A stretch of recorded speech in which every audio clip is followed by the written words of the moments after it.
Kalimera Seolus. I'm happy to be here, if not physically in Greece, to be able to speak with you today. I've been watching what's happening in Greece. I've been there 2 years ago where the Bibleverse adventure started, and I'm very excited that things are moving forward, and I'm here to help in any way I can and share my experience.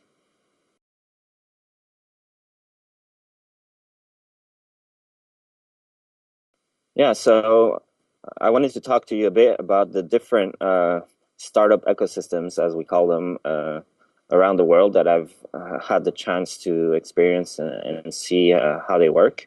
One of the first that I saw, and it was a very interesting one after moving out of Greece 2 years ago, was in Chile, in South America.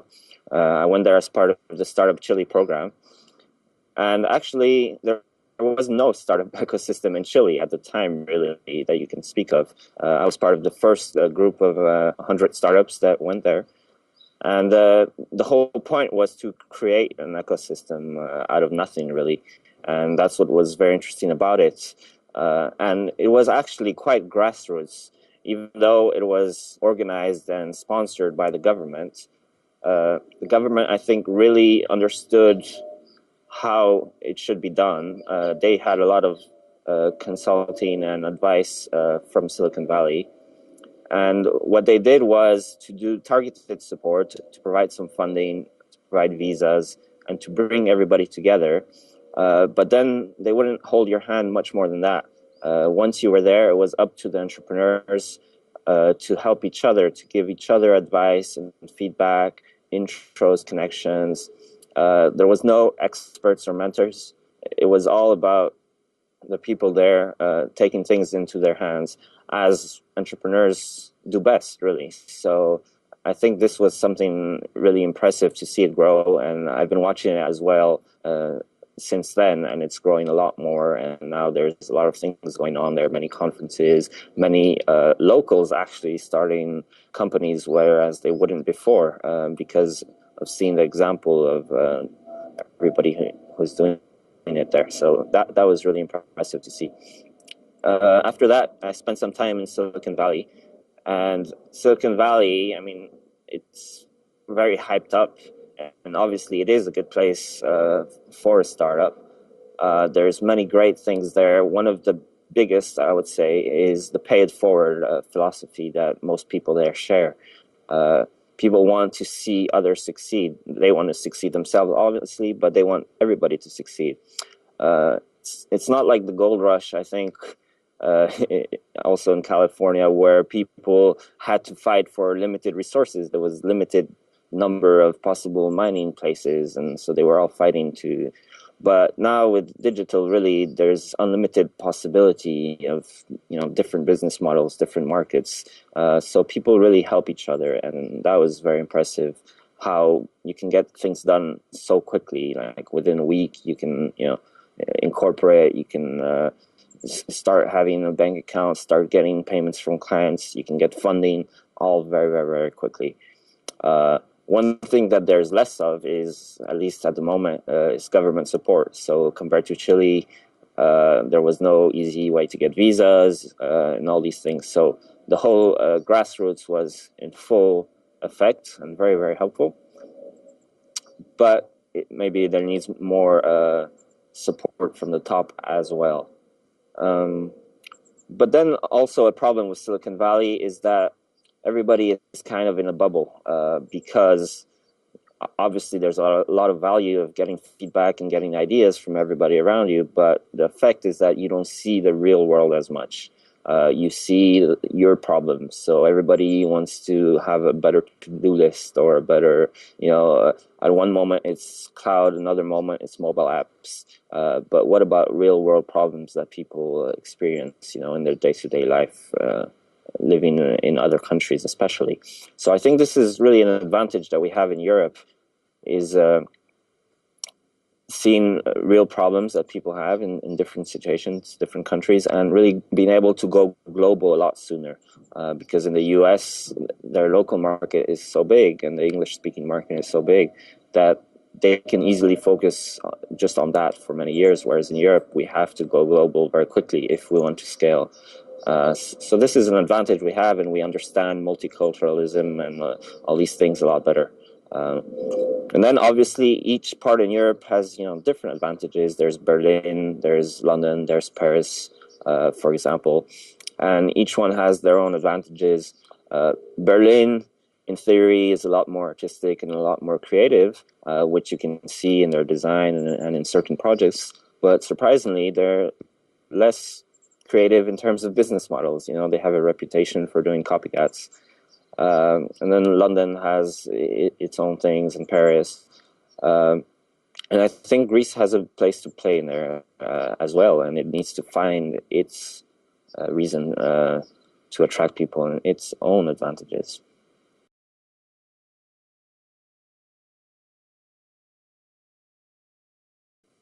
Yeah, so about creating a startup community, I mean, a lot has been said and written about that, so I won't go too much into it.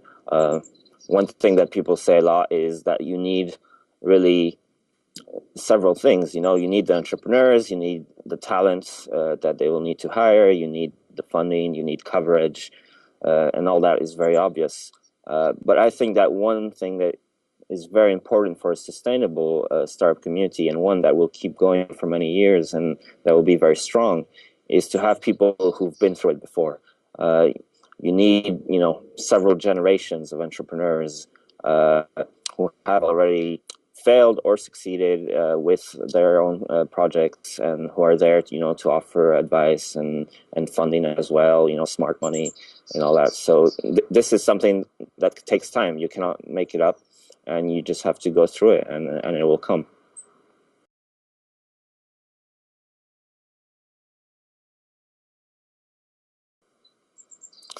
So best practices in funding. Well, I mean, even investors really don't agree on that. So there's different ways. I mean, our investor David McClure is all about the spray and pray, and I think it's been working quite a lot for him, especially because he's been looking for startups a bit outside the box, going very international. But to each his own, and not many investors actually succeed with their investments. It's not an easy thing, but on the side of the entrepreneur is what I can talk more about. And I think that it's very important if you can find investors that you share, core beliefs and philosophy about your business and about how you want to take it forward. And it's not only about having a good deal, it's also about having a good match. It's almost like a marriage. You need somebody that that you'll be able to do business with long term. So that's very important.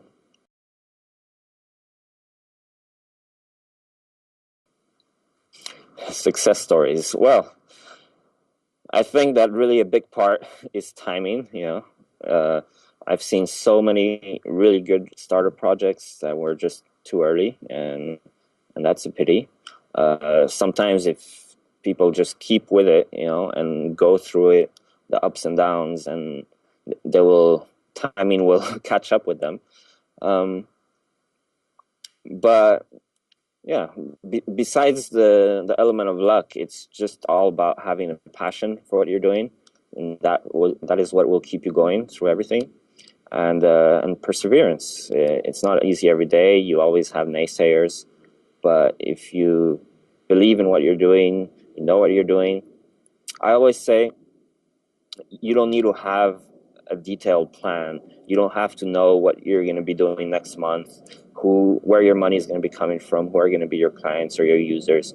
But you need to have a vision. You need to know where you're going ultimately. And then you navigate the paths, you navigate the plans. They change all the time. But if you know long term, you have this target in the horizon where you're going, that will keep you going, and you won't stray too far.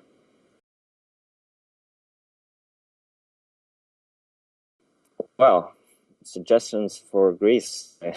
I think that there are many, and a lot of people are thinking about that. Um, as an outsider, kind of, I would say that thing that Greece could think about is how they could attract people, entrepreneurs, investors, coverage from abroad to come and pay attention to Greece, really. One thing I suggested recently in an article on TechCrunch about global entrepreneurs is that many people who are not from the US, and who have a startup, many people's ambition is to head to Silicon Valley. They think that that's where they have to go to succeed, and obviously they encounter problems with visas and that kind of stuff.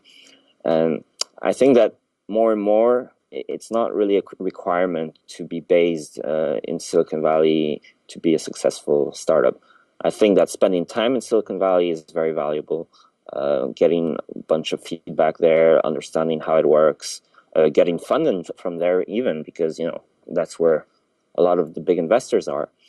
But it's not a requirement to be based there permanently. And I'm a big believer in the distributed teams. At Babbleverse, we have people in 3 different continents, and we work very well together. But I think for a distributed team to work well, you have to really know your teammates personally and professionally. You have to have spent time with them, gone through different situations with them, difficult ones, good ones. You have to have partied with them. And then that helps a lot, even when you're remote, when you're over Skype or even chat and email. You know each other and you can collaborate a lot more efficiently. So for distributed teams, I think that it's really important that if you can spend some time together, several weeks at least, a couple months, a year of working closely together. So in our case at Babbleverse, and I think it can be a great thing for many such global startups with distributed teams, is to have a base where they can bring the whole team together. And again, not having visa issues would be very helpful for that.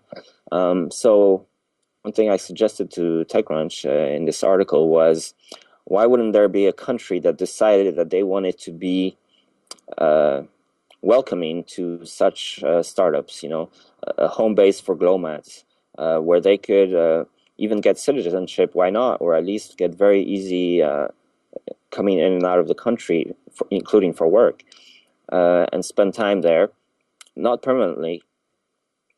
Tax issues could be figured out, but I think that's something that Greece could have a lot of potential with, because personally, and I know everybody in our team loves the country, and we like spending time there, we like working there.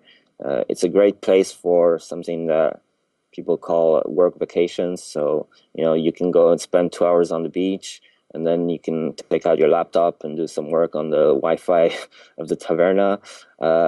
I've done that for a few weeks, and it's really great. And I want more people to be able to experience that. And if Greece could help, that's one possibility. And there are many, and I look forward to your ideas as well, everybody here. So yeah, it's been great talking to you. I hope you got something out of my experience, and I look forward to doing whatever I can for Greece going forward.